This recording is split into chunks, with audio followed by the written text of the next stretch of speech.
I didn't start getting real nervous until about 5 minutes till. And then I started getting the butterflies, my legs were bouncing. Blake's looking over like, yeah, there it is.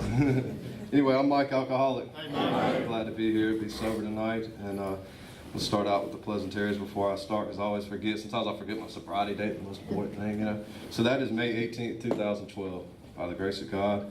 I have a sponsor. He's got a sponsor. Aggravate him to death. That's what I do. Anyways, I'm just going to jump right into it because that helps me to get started so I'm not so nervous. After a few minutes, I get out the way, God takes over. But I do hope to portray tonight the hopelessness of my life and what Alcoholics Anonymous has done for me and the relationship in Alcoholics Anonymous that I've built with God. So I'll start off. I've known about AA all my life. My father was in Alcoholics Anonymous before I was born. Every time I get up here and look at this right here, I can remember him making this in the garage at our house and walking outside probably to ask for money or something. And he was out there, had his little Dremels and all this mess out there. And anyway, so I'm very grateful to this building. I was telling Jody on the walk up here tonight, I remember as a kid playing in those trees out there, and those, I guess they're magnolias or something, but they have great grenades that they produce, you know. So that's my memories of this building.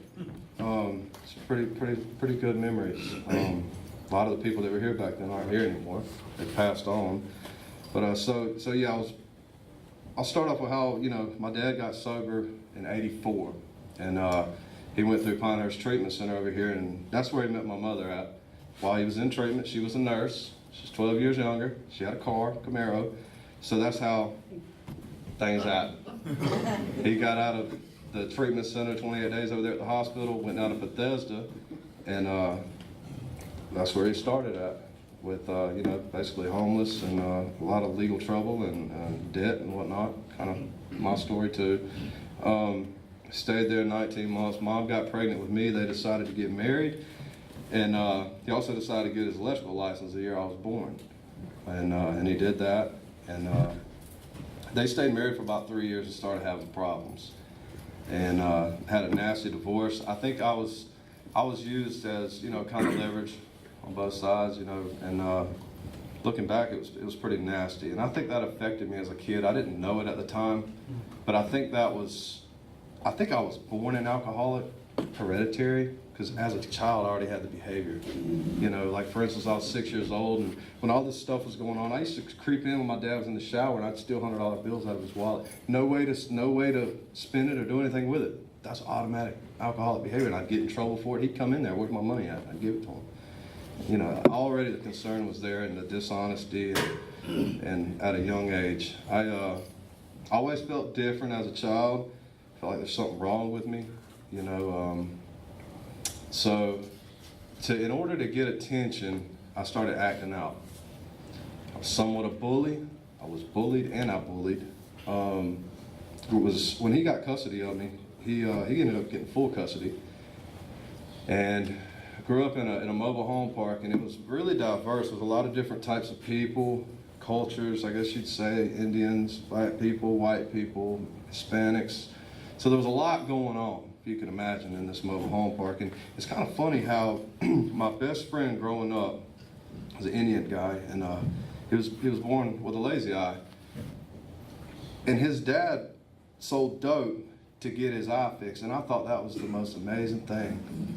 I didn't think that my dad getting sober and starting an electrical business and things like that was pretty cool. That didn't really appeal to me at all. But this kid's dad slung dope to get his eyes fixed, and I liked that.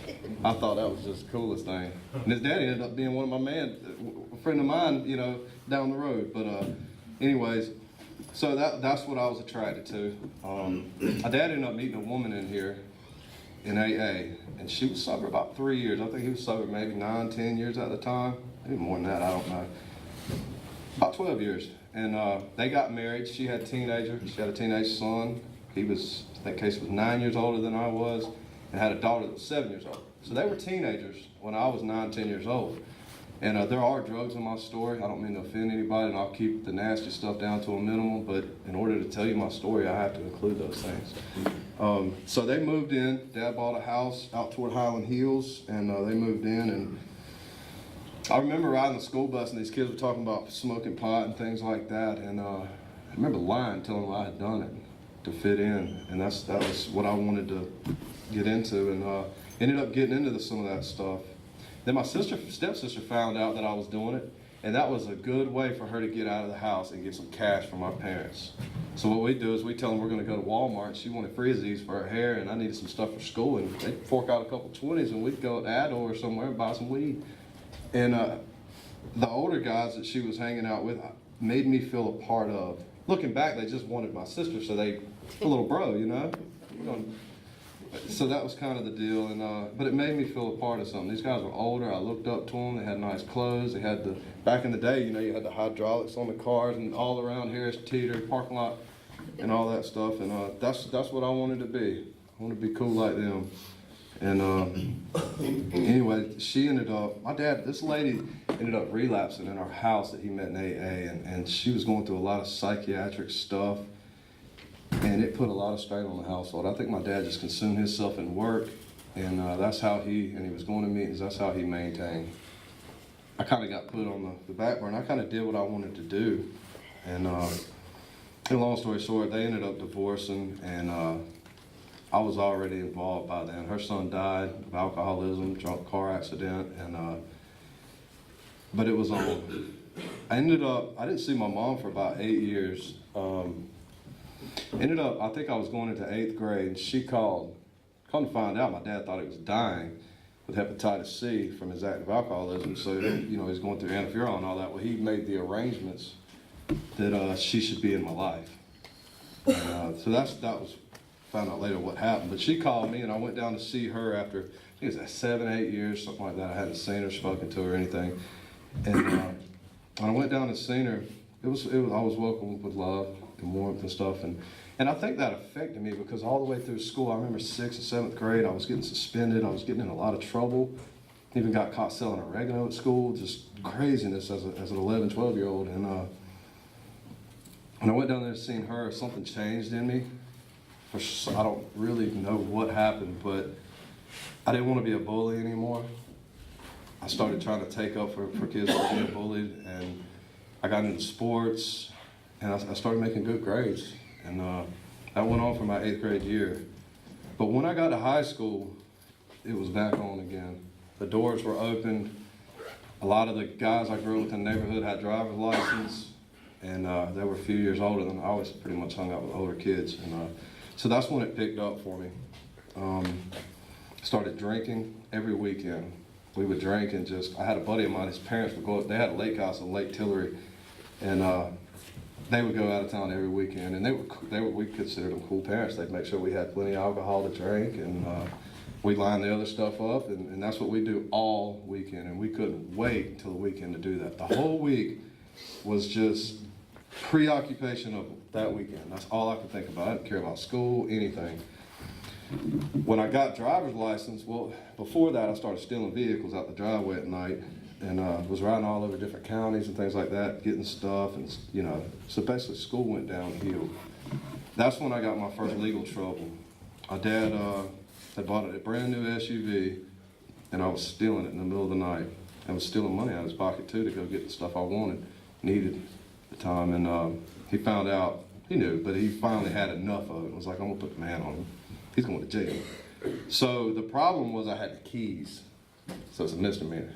They didn't lock me up at 15 years old for a misdemeanor. They took me down to the police department, wrote up my report, and then decided they were going to take me to school, to Pinecrest, and drop me off in a police car. You know how that went. So what I had them do was go around the auditorium and drop me off there so nobody would see me in a police car. That was my first run-in with the law. It's kind of crazy because I really wasn't scared of them. They didn't scare me. They put me in a holding cell and all that. I really didn't care. It's just like, whatever, you know? That didn't slow me down. It slowed me down from taking his vehicles. But around that time, I got my license, got my own vehicle, and school was out. No more school. A buddy of mine, and he knows him real well, we decided we just won't go to school no more. We didn't need school. We were going to make our money how we wanted to make it, and everybody else was getting allowed $20 on the weekend. We wanted to live good. So we run around. We didn't go to school, and ended up getting some drug charges. I got some weed charges, a couple felonies, and went to jail. Dad left me in jail for a while. and he was trying to teach me a lesson. It pissed me off because I knew he could just come get me out. He one phone call, 10%, come on, come get me. He didn't want to come get me. So I laid in J Block down there, and for about a week and a half, something. I ended up, he wouldn't come to get me, and I was by myself in there, and they had a little box on the wall just screaming music. Ended up beating myself up so that when he come to visit, I could somehow manipulate him to come get me out.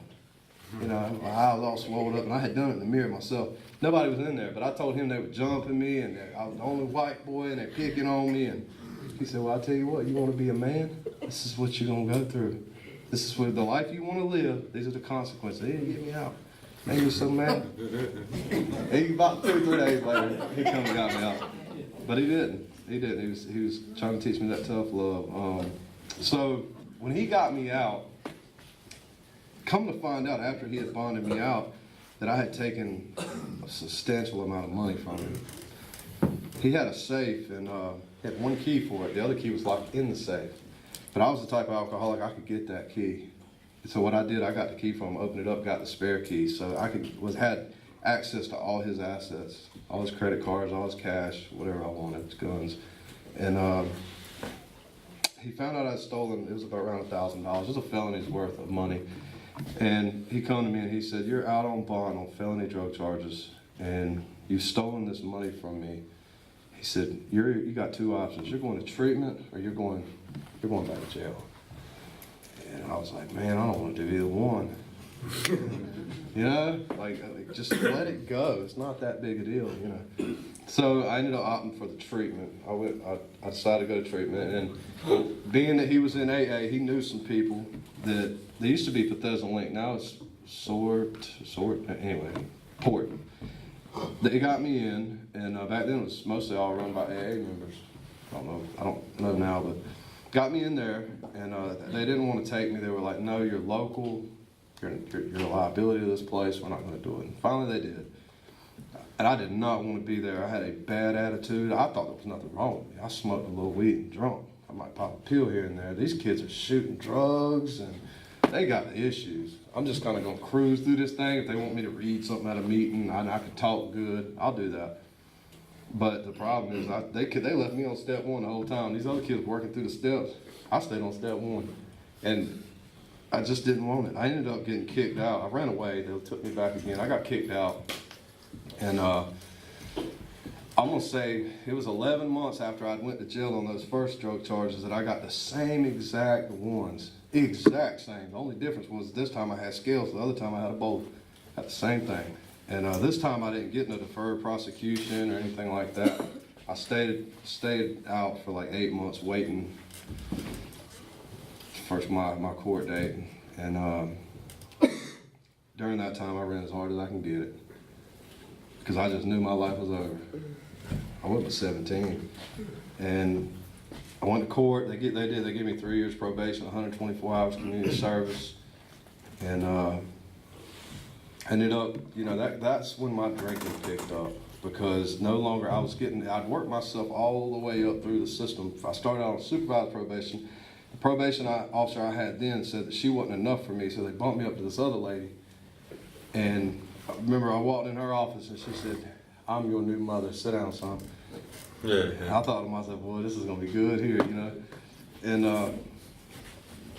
I wrote on that for about 19 months. I went all the way through the levels of it, all the way up to intensive house arrest, because I couldn't pass drug tests, and they were getting information, and I didn't settle down. All I did was substituted one thing for another. I started drinking, and then I found prescription pills, because I could take them for 3 or 4 days, stop, use methadone or something else to pass a drug test. So that's when it really, really got bad. I was about 18, 19 years old, and everything that comes with it was going on too. And finally the probation officer, she had ended up, I got kicked out of my house while on house arrest, and my dad was like, I can't do it no more. You got to go, man. He's fed up again. And she ended up taking me off of house arrest, put me on supervised, and I was supposed to move right over here, Colonial Heights, to a buddy's house. The same day I got off house arrest, I went to Myrtle Beach. the same day. And it caught up to me. There were pictures on MySpace back in the day. It's embarrassing, but it's funny now, I posted pictures of me with money, a gun. Yeah, you remember that. And she had a whole folder of all the underage drinking and room 420, Myrtle Beach, and I'm, I just got off house arrest about a week before. So, but here's the thing. Now, here, alcoholic can worm himself out of something. Let me tell you how I did this. So I decided the military was for me. I went to Sanford, did all my stuff, went up to Raleigh, took the test. I was going to be 101st Airborne.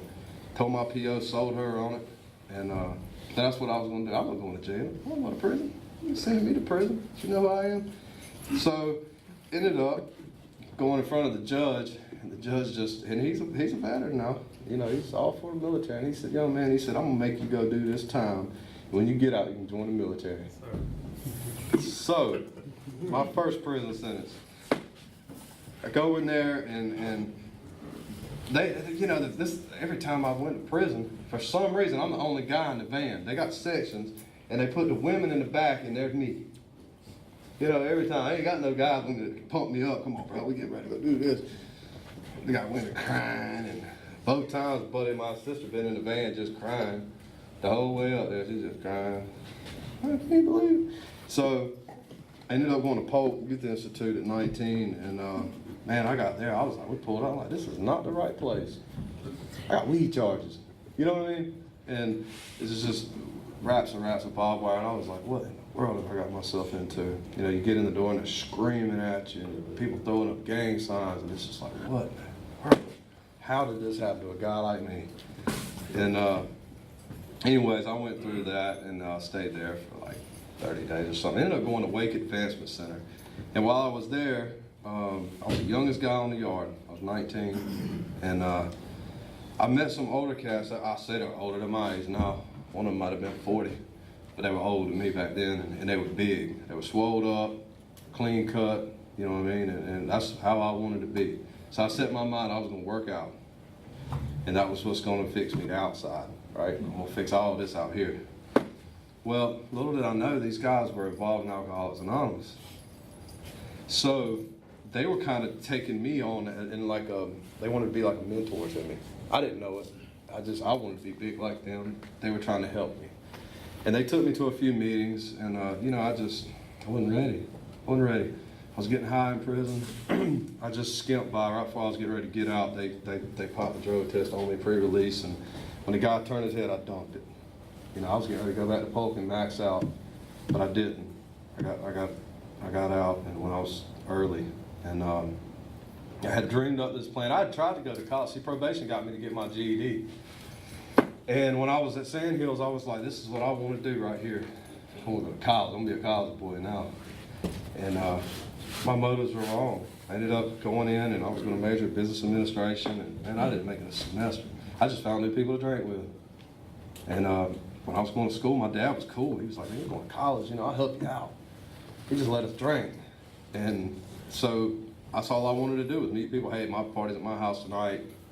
I didn't care about schoolwork or anything like that, so I flunked out. And when I got out of prison that time, I had dreamed up becoming a marine biologist. I don't know where that come from, that's what I was going to do, and I went at it. I was going to put some rims on my Explorer, and I was going to college. You know what I mean? That was the two goals, and I'm buff now, so it's on. That was it, and that's what I did. But I flunked out because drinking took everything from me. Every time I picked up a drink, it took every goal I had from me. I flunked right out of school again. I didn't make it in probably a month. I mean, I stayed there 2 months, but really as far as applying myself, 3 weeks a month. And so I ended up going to work full time. See, I never stayed out of trouble. That's the problem. Every time I'd get in trouble, I got out of prison, and I want to say 18 months later, I got a DWI, level 4 DWI, possession, force assault with a deadly weapon, intent to kill. I always stayed in trouble because when I drink, I lose control. I don't know what's going to happen, basically, is the best way to put it. When I start drinking, I could have a great night, be the coolest guy ever, and I could be a straight ass. I don't know. I really don't know. And it used to be a joke. It'd be like, bro, you riding with me tonight. Andy knows you riding with me. You don't even know, tell him what's going to happen now. Will I believe you? We end up getting in something? No, we might go to jail. We'll see. It's funny because we used to keep bond money just for jail. You know, because there's just, I didn't know. And I thought that my life was normal. I thought that I was living a normal life, that everybody drank like I did, or that they wanted to and just couldn't. That's how egomaniac I was. They just jealous because they can't get it in like I can. Sick, you know, looking back. But let me get to the part where I get sober. Okay, so after I get those charges, I try to quit drinking for a while. I substitute with narcotics heavily. Drinking scared me because it got to the point where about every 1 out of 4 times or more I drank, I lost control, and I was scared I was going to kill somebody or somebody was going to kill me. Or, you know, I just knew something bad was going to happen. After that Pure Gold incident, trying to, you know, hurt some bouncers, it just, I knew something was going to happen. So I substituted. That's what alcoholic does. And ended up, my dad had relapsed in 2006 on pain pills. He hurt himself and got prescribed narcotics from the doctor. Went to the methadone clinic while I was in prison, and when I got out, I was the supplier. I was a connect, and he had the money. So that's how that went. I thought it was everything I'd ever wanted. Now I can have people coming over, I can do what I want to do, and he ain't gonna say nothing. And it was wide open for a good year or two. And I had access to all his credit cards and everything. As long as I kept him on his stuff, I did what I wanted to do. He ended up losing everything. And we moved over to a condo over here in Pinehurst, and he was unemployed. I'd give him $20, $40 at a time to go see his mother in Fayetteville. You know, this was a successful electrical contractor. You know, he lost everything in 3 years, and ended up what happened. The sheriff's department kicked our door in 3 different departments. And I had broken into a pharmacy, and they got a lot of narcotics, cash, guns, and when they took me down to the jail, you know, they locked me in a holding cell, like my dad in a holding cell, and it was just like, there was nothing spoken. It was just like, thank God it's over. It was like a sign of relief. That's so crazy, but it really was like, okay, we got to get this stuff out of our system. That's going to be hell for a few weeks. But I'm just so sick of living. I wanted to die, and you know, there were things that happened. I intervened in suicides with him, and a lot of stuff in between the lines. You know, I don't really have time to get into how bad it really, nasty it really got, but it was awful. And so when I was in jail, I stayed up in a holding cell. It actually took me I'd never withdrawn before. I didn't even really more than 8 hours, hot flashes type deal. And man, it was. I didn't realize how bad my body was messed up, and it took about 6 weeks. And even then, I was still weak. I was, you know, hallucinating and things like that. I stayed in jail 10 months. They come at me with a plea for 225 to 279 months, which is 18 years, 9 months minimum. And I ended up trying to get in a treatment center. I was accepted, denied by the district attorney. They said he's going to wear this charge because we know that he was involved in other things other than using drugs. So, ended up, my dad went to court in July. He got charged with the same thing, exact same thing, except I had conspiracy charges to go along with mine and a firearm charge. And he had about 30 people from Alcoholics Anonymous write character witness letters, showed up to court, things like that. They ended up breaking his down to 90 to 117 months. And basically they kept telling, Bruce Cunningham was my attorney, they kept saying, he's going to wear this. He's going to wear this charge. And, you know, I think God had a major hand in the blueprint of all this. Because there was, and I hate to say this, but there were some tragic murders that took place down in Bass. And when that happened, the district attorney that I had that was so adamant to get me got switched.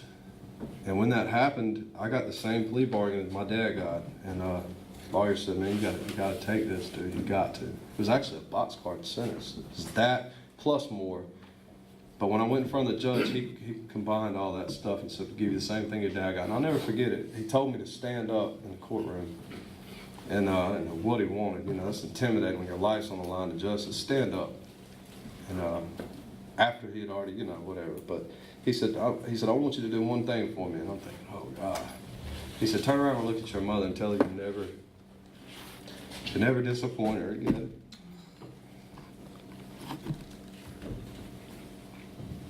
So, like, I did, you know, but I was shell shocked. Like, I didn't mean anything by it at the time. It was just like, how could this happen to a guy like me? You know what I mean? I'm not looking at the fact of the way I was living. It's just all about me, so self-centered. So, my dad had already went to Craven at the time, which is a medium custody camp. He processed there and went to Harnett. I didn't know what they were going to do with me. So I went back down to the jail, and 3 days later they told me, come pack your stuff. And I went to Central Prison. And when I got there, you know, like, I put on this mask of a person that I'm not. And I did go to an AA meeting while I was there, and I actually got a big book, a 3rd edition big book from Central Prison. But I just, you know, it was like, I felt like Alcoholics Anonymous would be, what's the word I'm looking for, like a weakness. It'd make me look weak if I was an Alcoholics Anonymous, or if I was a man of God, I'd be weak in the eyes of my peers, other inmates. And I didn't give myself to it. When I ended up going to Tabor City, I left Central Prison, went to Tabor City, which is the maximum down in, it's in Tabor City, Columbus County. And when I got there, it was wide open, man. I fell right into the crowd. Tattoos, drugs, gang stuff, you name it. I was involved in it all, man. That's what I had to do to get my fix. And I stayed there for a while. Ended up going to Tabor City, not Tabor City, Bertie, out of the coast to another max. Same thing there. That place was even more live. People that don't think there's drugs in prison, you've never been. So I stayed messed up every day, and by the grace of God, I didn't have to do some of the things that I seen done to get that stuff. You know, I was fortunate when we got incarcerated that there was some money there that wasn't taken, and I ended up staying there 6 months too. Ended up going to Harnett with my dad's out. They let me get on the same camp as him, and when I got there, I'd see him on the first night I got there. I got loaded first night. Just didn't know anybody. Just stuck on my bum, you know. As soon as I seen him the next day on the yard, he was out there hanging out with some guys reading the big. I'm thinking to myself, what the hell? What is he doing? You know, invite me over. Come over here and you sit with us and stuff like that. No, I'm good. I'm gonna work out with the fellas. That's what all I wanted to do. Work out and get high. Drink when they had it. And ended up, I was messing my money up. I was spending all mine, owing, and my dad kept money on his books. And he was like, I want you to start coming to some AA meetings with me when they have them here. So there we go. I'm a manipulative alcoholic. I'll do what you want me to do so I can get what I want. And so I started going to meetings so that he'd help me pay my debts. And these are people you don't want to owe money from. These ain't people I grew up with here in Southern Pines, Pinehurst. These ain't the same types of people I was owing money to. And you know, just the whole thing that I was wrapped up in was crazy. And I ended up going to meetings to them. These guys were actually, these inmates were working a program of Alcoholics Anonymous, Dad being right in the middle of them. And they voted me on as librarian. I said, man, I picked up a few white trips, and I was trying. Like they say, you know, try it a lot. I was trying. I wasn't going to do nothing, but I'd go to meetings, do a white chip, and I'd be like, damn, I messed up again. They got more.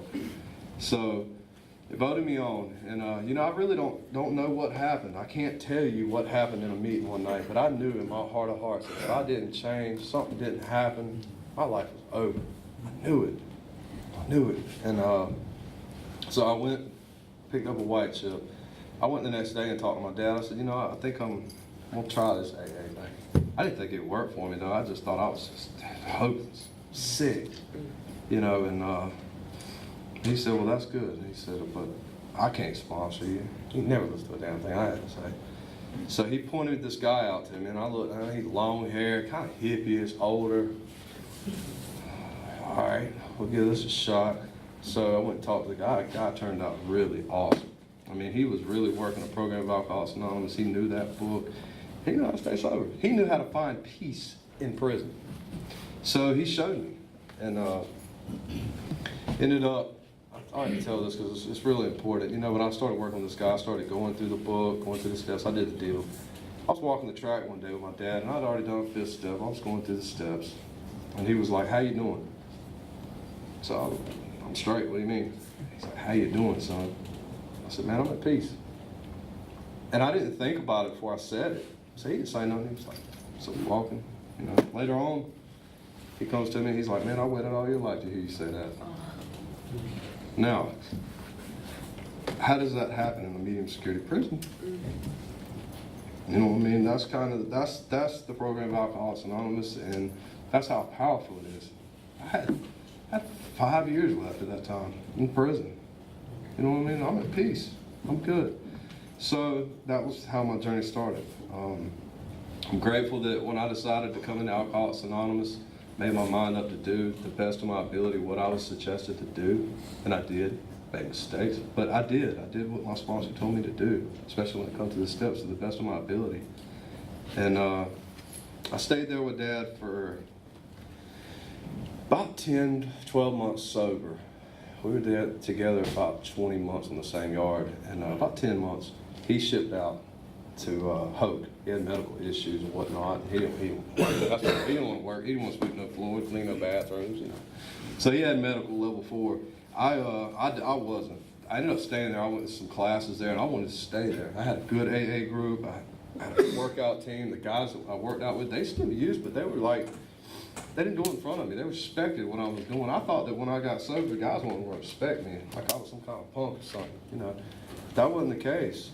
I got a lot of people I didn't even know would speak to me walking down the chute at Harnett, like, "What's up, man?" Like the way you carry yourself, you know, but like, who would have thought, you know, I was 24 when I got sober, that would have happened. But that's what happened. And anyways, was trying to go to Orange Correction. They got good programs. They had home passes back then. They had all kinds of CV passes, which lets you go out in the community, things like that. I didn't get it. God didn't see fit. He sent me to Sanford. I said, boy, when I got my bags, I was running around all the different programs. You gonna fix this? You know what I mean? They didn't fix it. They sent me up to Sanford, and that was a blessing. I look back now and wow, that was God doing for me what I could do for myself. I had my mind fixed on going where I wanted to go. I didn't see it that way, and by the grace of God, when I got there, I got the sponsor I have today. It's been my sponsor for, what, 6 years now? Something like that, over 6 years. And he took me back through the steps, and he is really big in prison work. He's not an inmate. He's a member of Central Carolina group, and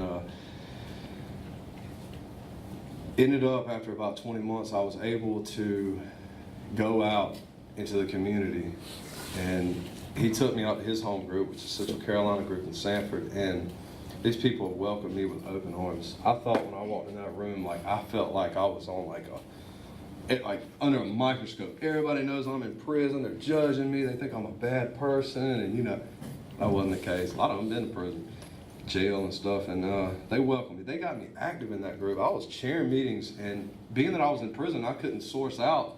They would get me speakers and make sure I had speakers. I had everything I needed. I just want you up there doing some service.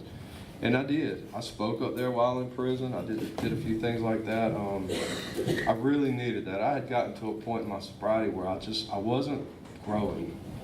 I was just kind of going to meetings. I'd worked the steps, and I was stuck. And I didn't know what to do. You know, it was just kind of like, you know, some behaviors were coming up that are not recovery-like behaviors that I was involved in. It's by the grace of God I didn't take a drink through all that stuff I was involved in. But I remember asking, you know, what do I need to do? What do I need to do to grow? Well, are you seeking God? I'm just doing the same thing I've done since I've been sober. I'm just praying in the morning. I'm not trying to further that. That's working, so that's what I'm going to keep doing. But I wasn't growing, and I knew I had to grow or I was going to drink again. And my sponsor was a major instrument in that. And when he was able to, he started doing some other things with me, take me, you know, to a different place. I got to go out 3 times a week. Then I got work release, not on my time. I fussed for years about it, but finally they gave it to me. And I spent more time in the free world than I did in prison my last 2 years. I would have never made it that far if it wasn't for Alcoholics Anonymous and getting sober. Never. The stuff I was involved in, that was, there's no way. Ended up, when the day I got out, 2 Alcoholics Anonymous members were in the parking lot to pick me up. sponsor was there with a, he just had surgery on his back, he couldn't even walk, but he was there. And took me out to eat, took me down. I was homeless. My dad ended up, he died in prison. And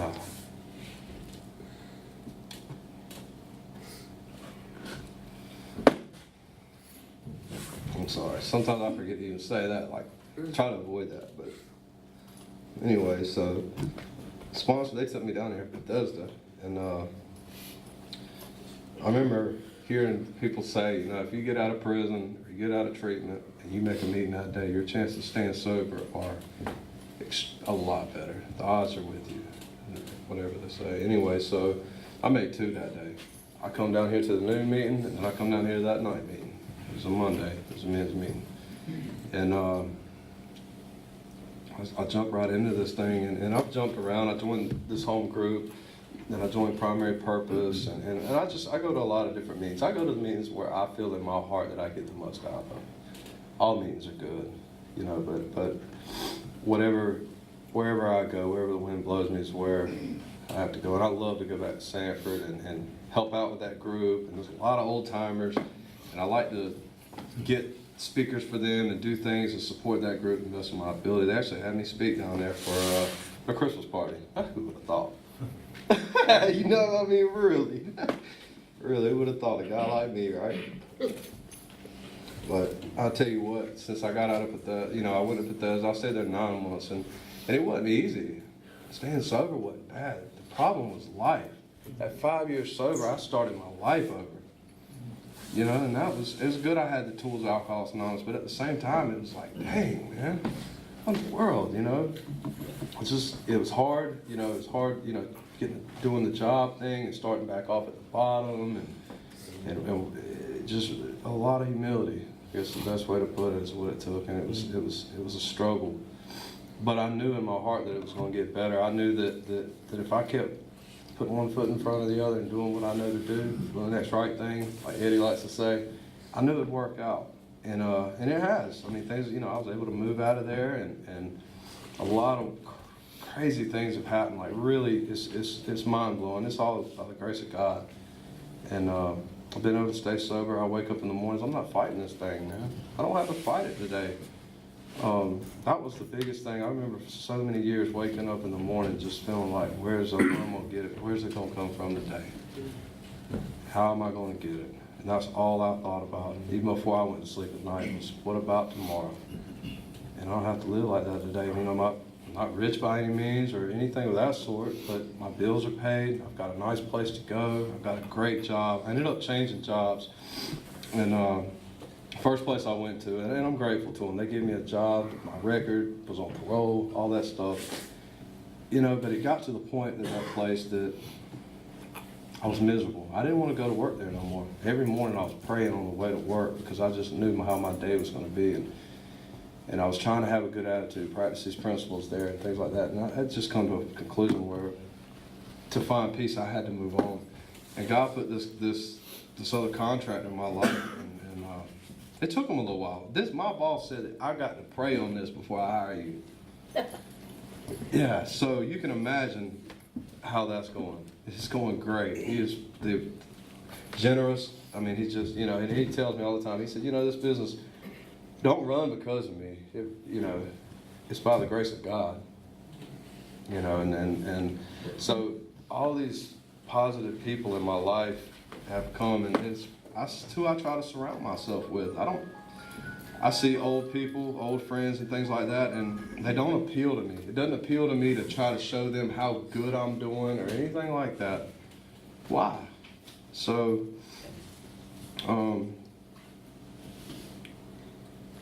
thing is, I think the staple in my recovery is to stay in the middle of this thing and to continue to seek a relationship with God. I remember I had plenty of time, obviously, to study history of Alcoholics Anonymous and read all the literature, sometimes over and over. And the key to our founders was that's what they did. That's what they did. That's how they continually growed and stayed sober, is they continually seek God and a better relationship with God. So, you know, learning from other people, that's what I need to do. I need to continually seek that relationship with God. And I've made a lot of mistakes and repented. I can't stand up here and say that I got sober and just like I became a whole nother person. And man, I've made some mistakes. You know, I've done some things that I'm not proud of. But the deal is today I've got a conscience. So I grow from experiencing pain. We were talking about that earlier. That's how I grow, from my experiences and from the pain I feel. I remember being sober. It took my mom a year before she thought that I was sober. She'd be like looking at my eyes and stuff in visitation. No, you're high. It took her a year. And finally, after that year, she finally said, you know what? You got a conscience now. So that's kind of what happens. You know, I cleaned up the records of my past. I got a conscience. So now when I do things that aren't right, my sponsor always tells me, does it make you feel guilty, Mike? Yeah. Well, quit doing this shit. You know, I remember asking him one time, and I'll say this before I close. I was like, you know, why is it some days, John, that I feel like just spiritual? I feel so spiritual and I want to help people. Some days don't even mess with me, and I'm putting that in like lower terms of how I said it. Don't mess with me. And he said, you know what? Because you're human. Yeah. He said, and you know, on the days you don't want nobody to mess with you, just don't drink. The days you feel like helping people, you're spiritual, so-called, then go out and help as many people as you can. That's it. That's what I'm thinking to myself. I knew that. There's a couple little things I'd like to share too. There was another one that was, I was thinking about it. I do my best thinking and worst thinking in the shower. And I was thinking about this earlier. It was, you can't think your way into sober living. You live your way into sober thinking. Did I say that right? Is that, yeah. Think about that. And how true is that? I didn't come in here and change me.